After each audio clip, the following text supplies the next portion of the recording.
All right, we're here at the rice field with a young man who is doing quite well in terms of the techniques of farming and so on, and we're demonstrating the work that he's done here. We're harvesting rice, see the combined harvester harvesting some. Tell us about this place.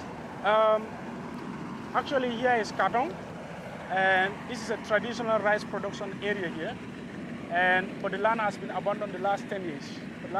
So since last year, we decided that okay, let's try it out here, and we were able to do like 8 hectares here last year, and we're also looking at ways how we can also encourage people to come in here. So, but it's a traditional rice production area here, which is owned by some of my family and also other community members, and hence it is an abandoned place. We are just allowed to, with the permission of the alcalo and some village elders, we have been given the permission to come here and do rice production. And for the last 2 years, we've been doing it. And you can see all this is rice area, rice production. And he's also a community member who also does rice production. So, yeah, basically that is this place. And here is Kartong.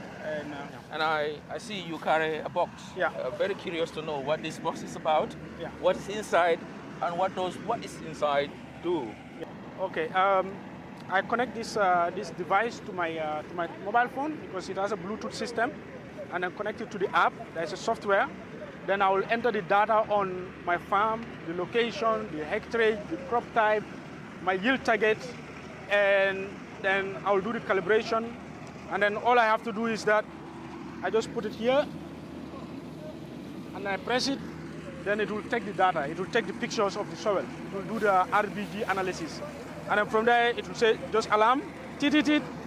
And I pick this up again. I go to another location here. I place it here again. And then I do the same thing. Then I go there. I go to another location. I do the same thing. And then I'm done. Within few minutes, 5 minutes, then I will get the results of the soil. And the soil analysis based on the actual nutrient needs. And this is basically what the device does. You can analyze maybe 10, 20 hectares within a day with this device. And you will get actual reporting with a whole complete report. This is the sample number, the date, the farm size. Like for instance, this one is 25 acres. This farmer is looking at a yield target of 20,200 kilograms of maize. And this is the maize, the test field. Then the report will inform you about the soil fertility status. It will make a graph like this, and then it will also give you an actual report on the soil fertility status, the different nutrient parameters, the unit analysis results, range, low, high, low, adequate, and high. So it does that reporting. And then it will also give you an actual nutrient need. So you can see in this particular field, the farmer needs at least 179 kilograms of nitrogen per hectare. Organic matter is 12,550 kilograms. And then the lime is 3,565. Lime is important because lime also affects, how to call it, the nutrient, the kind of nutrient also in your field, and also the nitrogen and the phosphorus. And the report will also give you suitable crop types, the soil. You can see it is good for potatoes, beans, grains, but you cannot grow vegetable in that very particular soil. And then soil correction plan. It gives you a correctional plan on how do you approach the correction of your fertility. Then it will give you the activities, the instructions, and all kind of things, and when do you have to apply it, because you have to split the application processes. So basically this is what this report does, and it is friendly. Anybody can use it anywhere, anyhow, any crop. So basically this is what this technology is about. And using the technology and heeding to the recommendations, it can increase your productivity between 20 to 30%. And it is very cost effective. So in terms of young people, attracting them into farming, gadgets and things like this, some would say makes agriculture look sexy. Absolutely, because for me, I'm looking at introducing technologies. And look, for instance, what we are doing with the harvester. If someone wants to cut this today, it's going to be very expensive. And And what is going to happen is going to take a lot of time because you need to harvest it with a sickle.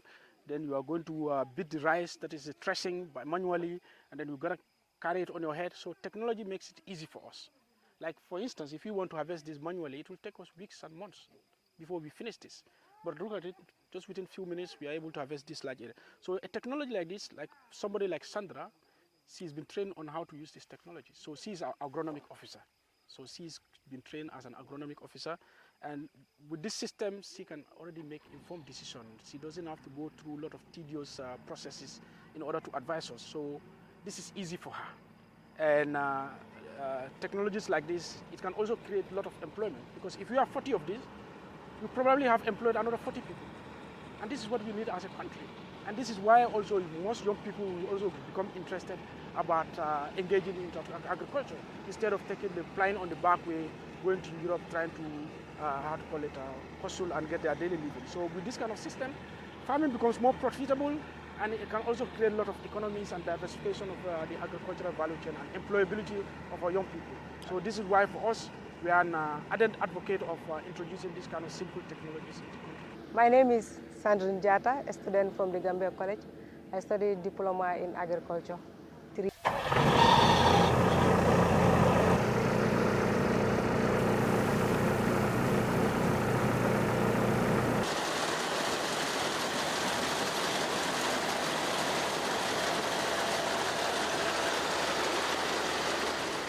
We want to inspire the young ones. We want to, especially the ladies. They don't just say, this is a job for male, this is a job for, no, men do this, men does that, men do this. So looking at it. But right now, where we are, we see young females into agriculture, venturing into agriculture, and also becoming the CEO of their own field, rice fields. So you see, so the government, they are impressed about us young ones coming to the field. So it's good. Like, what I want to do is also something that you know that after doing it, I will say it to the whole world. I will say it to the people. Somebody might be inspired somewhere and feel like, if my fellow lady is doing this, I can also do this. Somebody may also come. Some people have the idea, but the fear is, can I really do it? But you doing something good, and you say it to the society see it,